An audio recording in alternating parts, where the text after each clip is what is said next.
guys, so it's Wednesday. I dropped off the kids this morning at grandma's house. Ramses is actually working in the office today, even though he's usually off on Wednesdays. And I honestly was a little bit excited because I was like, I haven't had the day just by myself in a long while since he like started his new job, and he's off on Wednesdays too. It's always like me and him. We always like usually do things together, or you know, we separate for a little while to do our separate things. But yeah, I was kind of excited to have the whole day to myself, because honestly, Ramses and I, like my mom says, like we're like uña y mugre, because we're just always on each other's butts all the time. Like, what are you doing? What do you want to do? I don't know, let's just do it together. Okay. So we have to like consciously be like, hey, you know, I have these things that I want to do. What do you want to do? Like, it's cool if you want to go do this, or if I want to do this.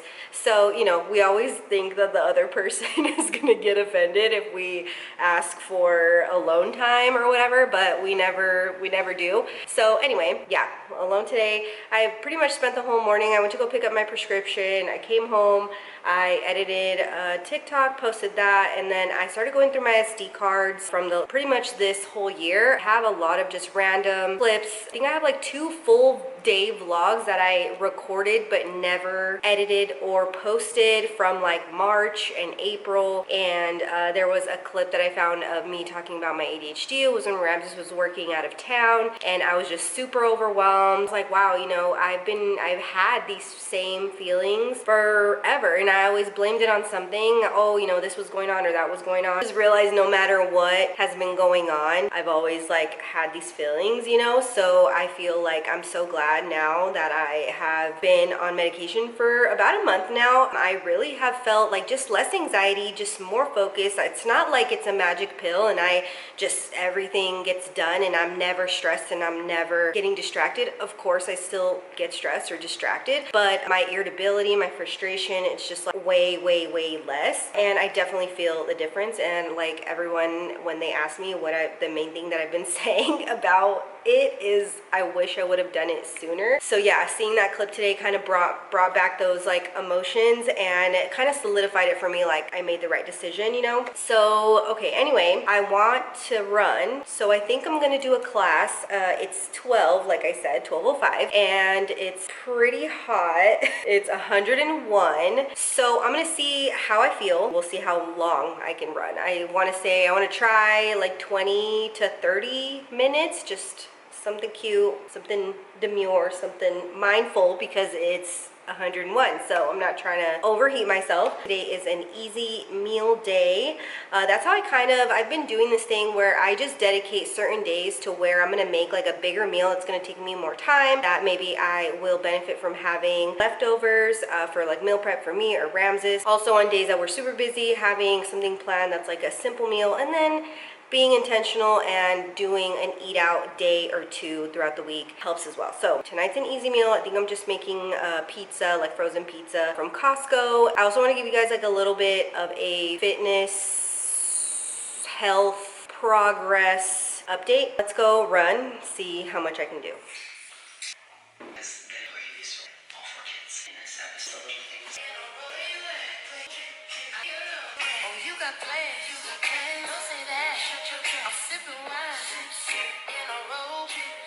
My algorithm be algorithm-ing. Also, it's day 4 of my period, so yeah. There's gonna be rolling hills. The gang's all here. No excuses. Peloton family. The toughest part of the workout is officially check. We're done. I need a hair tie. Think about these words. We all got stresses, worries, concerns, anxieties, judgments, expectations, pressures, comparisons, projections, and miscellaneous toxicity. It does not serve us. Acknowledge it. Center the foot, tippy toes, and then switch the cheek. That's called a butt sound. 15 more seconds here.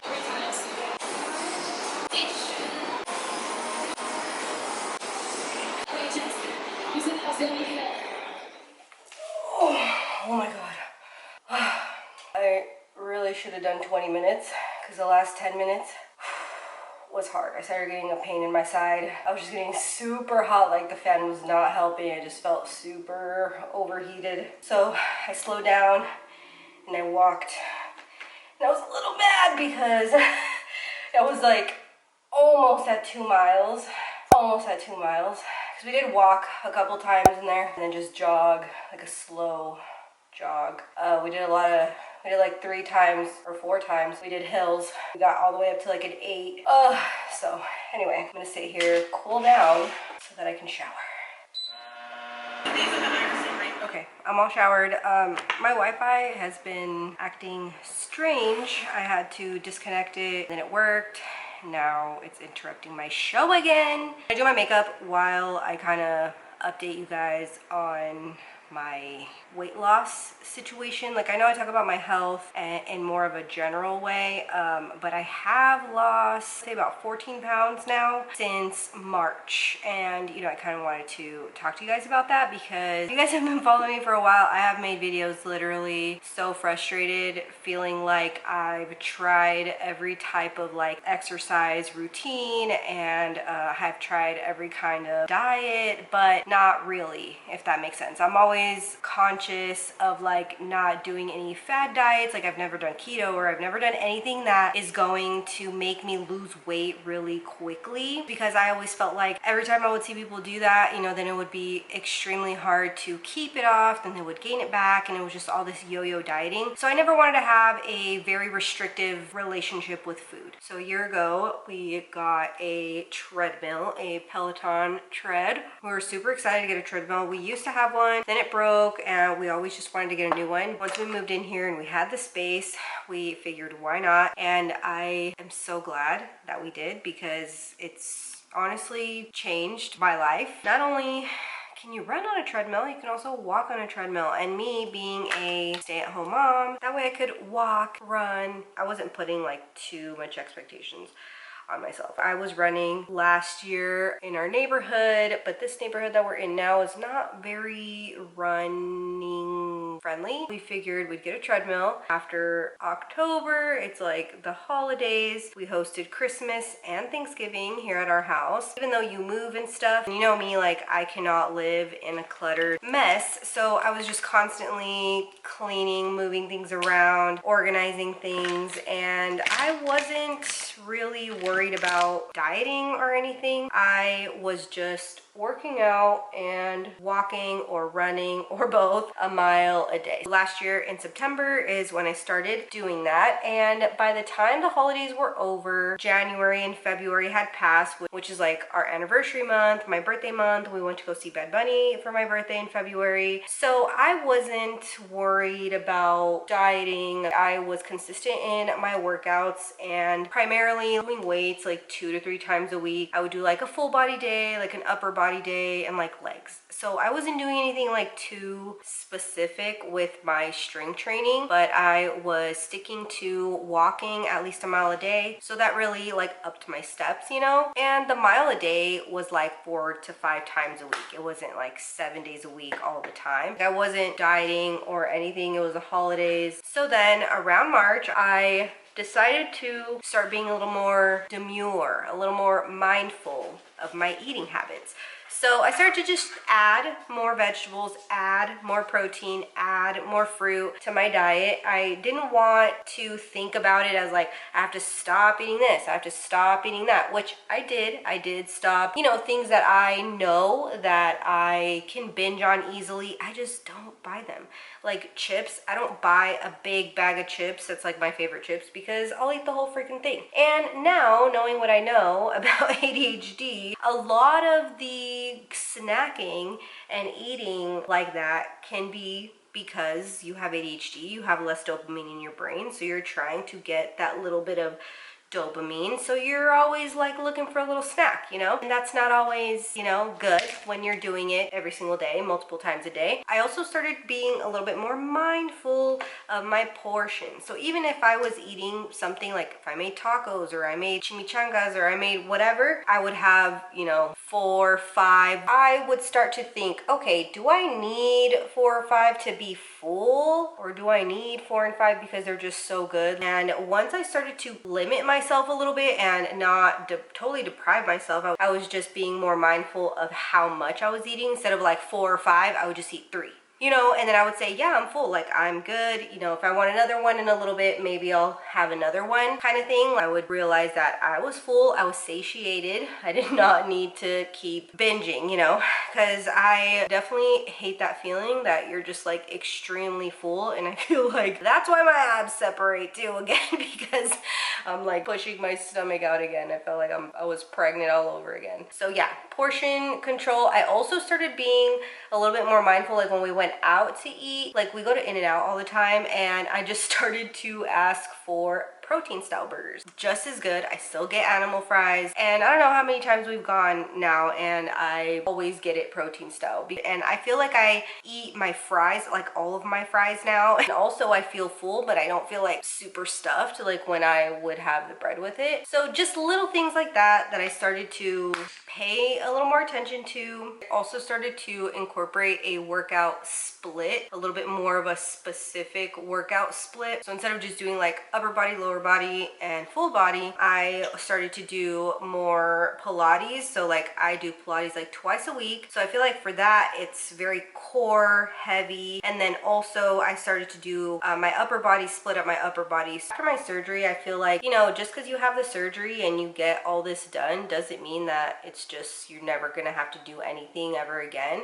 You still need to have some sort of, you know, healthy type of activity regularly. So yeah, just being a little more mindful of my workouts, splitting them up, making sure I'm paying attention to certain muscle groups on certain days. And I was still doing just like my mile walk runs every time I would work out. So that would be about like 4 to 5 times a week. The walking has obviously been a huge aspect to this, you know, because there's been definitely times before where I was trying to watch my portions and I was doing workout splits and stuff, and it would work too for a little while, but it would like be very slow, and then it would kind of stop. And so I definitely feel like the consistency of the walking helped a ton, but then also, you know, incorporating all of the other things. It's like, okay, I need to focus more on getting my 10,000 steps a day and not so much just doing 1 mile a day when I work out. So I started to look at my steps in my health thing, and I realized that 4 miles in a day, just 4 miles in general, from the moment we put on the watch,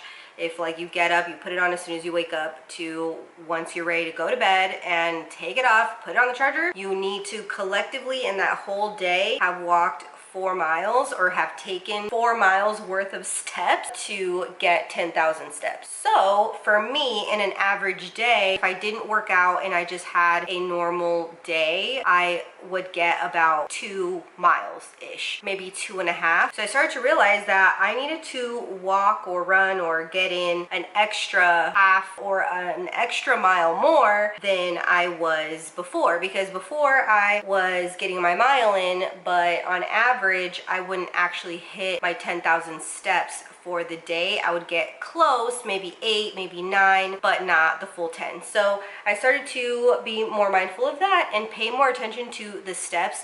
And in the morning, if I get up, go work out and everything, and I can have about 6,000 steps once I'm done working out, I know for a fact the next 4,000 steps are just gonna naturally happen throughout the day. So that's something that I think, you know, obviously everyone needs to look at their own, you know, activity and how much steps they get in throughout the day. But that's just kind of the way that I've realized how I can get my 10,000 steps, and I don't have to be like checking it all day and like all of that, because there's definitely been times where I was walking on the walking pad like at 10 p.m. trying to get my 10,000 steps, and I'm like, okay, I don't want to be doing this every day. I also have been doing longer runs. I've been doing 20, 30, I've done a few 45-minute runs. So I feel like that's definitely helped me a little bit. And then also I have started to eat breakfast more consistently than before. I feel like the only thing that I really stuck to, and it was more because it was convenient, was intermittent fasting. You know, it made sense,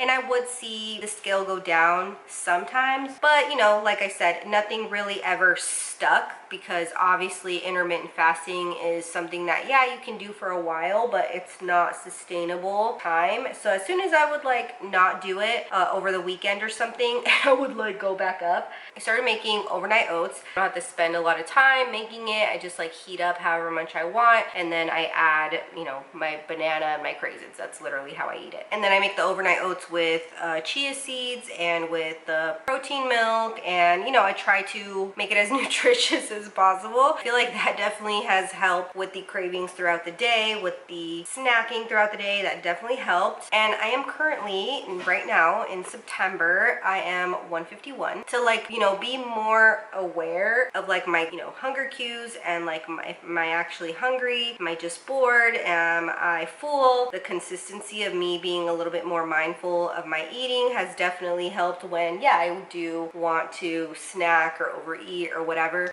I just like can't anymore. Like I feel like my stomach will be like, that's enough, girl, like you're good. And the last month or so I've been on Adderall, and the Adderall has definitely decreased the snacking throughout the day. It's like helps me with the portion control that I was already practicing. I'm just not so snacky and like ravenous as I used to be. So yeah, I am sitting at 151 now. So in a year, I've lost 14 pounds so far. Wild. It's wild. My back hurts because I did back yesterday. So it's sore. Oh. Anyway, I'm gonna finish my makeup and I'll see you guys in a minute. I'm gonna see if the Wi-Fi's back up. Okay, don't pay attention to that. My bang on this side, it literally goes this way. I'm just gonna let it cool like that. Anyway, this is what I usually use to style my hair when I just want it straight, like a little blowout situation. The Wi-Fi's still down, by the way. The kids are home, but I don't know what they're doing right now, to be honest. They were in my room right now. They were playing, wrestling around, and then, no, I think they're in Jet's room. They're probably playing dolls or something. On days that they don't have school, like they always usually go to my mom's once a week. On Saturdays and Sundays, those are the days that they get their iPads. Sometimes on Fridays, we don't have plans. We're just home. We're not doing anything, you know. We had a good day kind of thing. Everything's chill vibes. I'll let them have some iPad time on Fridays.